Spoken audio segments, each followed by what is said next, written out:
Hindi na sila pinaghihinalaan ni na RJ. Magkakaroon pa sila ng pera mula sa ibibigay ni na RJ bilang kapalit ni Lolo Pepe. Sabi ni Balahaja, sabi ko sa iyo ayos ang plano. Hindi na kayo ang suspect. Kumita pa tayo. Sabi naman ni Moira, oo naman, magaling ka talaga. Ikaw na.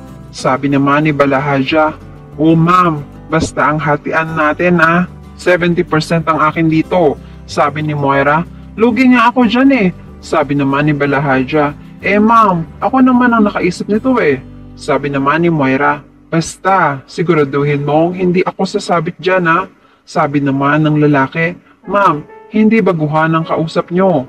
Tanong ni Moira, paano, ibabalik ba natin si Tanda? Paano yung sikreto namin? Sabi ni Balahaja, madam, kaya nga mas malaki ang cut ko Hindi nyo na po problemahin si Tanda. Ako na ang bahala doon. Hindi niya masasabi ang sikreto nyo.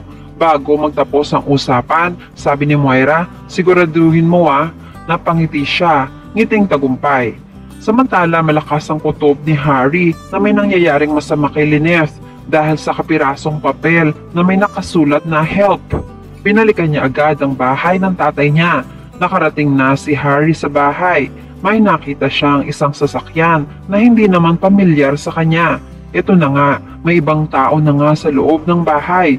Tinalon niya ulit ang bakod para makapasok siya sa loob.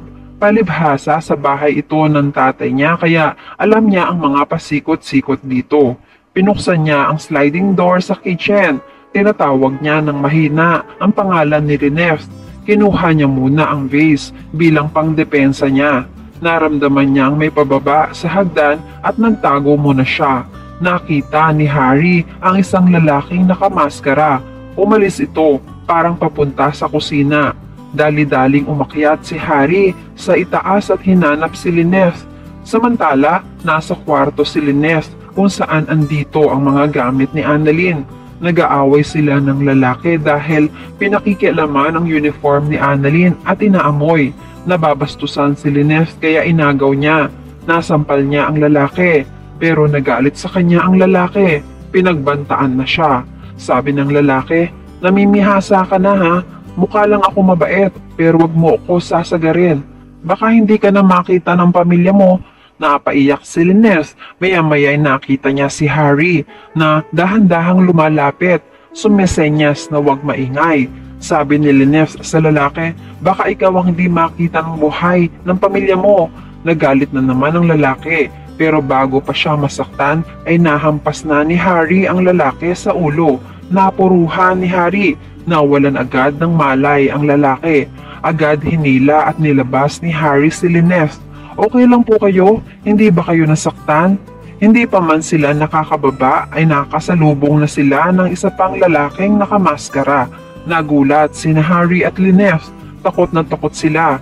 Palibhasa may baril ang lalaki. Walang nagawa si Harry kung hindi ang isuko ang kaligtasan nila. Kinuha si Harry ni Dax at binugbog. Samantala, nagbilin si Balahaja sa mga taong nakamaskara. Sabi niya, Dax, kukuhanin mo ang pera. Kailangan pagkakuha mo ng pera, dispatchahin mo na yan. Tinutukoy niya ay si Harry. Sagot naman ni Dax, tatapusin ko na to para makapunta na ako dyan. Maririnig naman ni Lynette ang pinag-uusapan ni na Dax at taong kausap sa telepono. Alam niyang mapapahamak sila at anumang oras ay pwede na silang mawala sa mundo. Hinahanap niya si Harry. Nasaan si Harry? Sagot naman ng lalaki, nasa tabi-tabi. Nagsalita ulit siya. Nasaan nga? Maya-maya ay sisilipin niya ang pinaghihilahan ni Harry. Makikita niyang walang malay si Harry. Takot na takot siya. Paano kami makakatakas sa kamay ng mga kriminal na to? Habang si Harry ay walang malay, duguan at hinihila ng lalaki. Dadalhin siya sa isang sulok para maitago. Samantala, patuloy na nagpapadala ng pictures at videos ang kidnapper kina RJ na sina Balahaja. Ang pinadala nilang video ay yung natutulog si Lolo Pepe. Para magising ay bubuhusan naman nila ng malamig na tubig. Ito raw ang pampaligo ni Don Pepe para magising. Napasigaw sina Giselle sa napanood. Awang-awa at iyak siya ng iyak. Napanood rin ito ni na RJ at Annalyn. Samantala, susunugin naman ni Moira ang ebidensya ni Don Pepe. Galit na galit si Moira kay Don Pepe. Sabi niya, hindi ako makakapayag na masira ang buhay namin ng dahil lang sa'yo at sa DNA test na to. Masusunog na ng tuluyan ang resulta ng DNA. Akala nyo ba tanda ay maiisahan nyo ako? Ako si Moira Tanyag, hindi nyo ako maiisahan. Samantala nakahanda na ang pera, 100 milyong piso. Nakaabang rin si Moira sa balita at sa tawag ni Balahaja kina RJ. Maya-maya nga ay tumawag na si Balahaja kay RJ. Sabi ni RJ, nasa amin na ang pera, saan tayo makikita? Nagbilin naman si Balahaja. Ite-text ko na lang, tandaan mo ha, ikaw lang mag-isa. Kapag niloko mo kami, sa susunod, sa sarili niyang dugo maliligo ang tatay mo. Takot na takot si Giselle. Nagkukunwari naman na nagmamalasakit sina Moira at Zoe. Pero mababalitaan ito ni Kinito dahil loyal siya kay Don Pepe.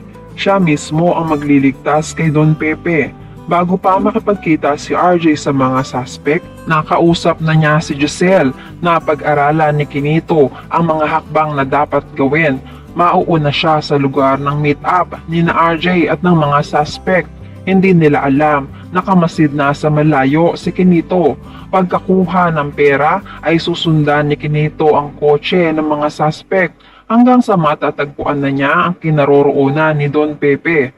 Sa malayo ay makikita siya ni Don Pepe. Mag-iingat siya na buhayan na ng pag-asa si Don Pepe. Malakas na ang loob niya dahil may tao nang magliligtas sa kanya. Sabi niya sa sarili niya, Kinito, bakit ang tagal mo?